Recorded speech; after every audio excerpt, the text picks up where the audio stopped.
কবর প্রতিদিন ডাক দিয়ে বলে আনা বাইতুদ দুধ। প্রত্যেকের কবর প্রত্যেককে ডেকে বলে, ও আল্লাহর বান্দা, জানো আমি পোকামাকড়ের ঘর, পোকামাকড়ের ঘর।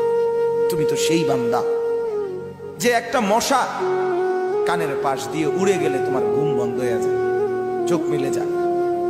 একটা মশার গুনগুন আওয়াজ সহ্য করতে পারো না। একবার কয়েল, একবার অ্যারোসল, একবার মশারি, এরপরেও তুমি চাও যে একটা মশাও যেন আমার কানের কাছে গুনগুন না করে।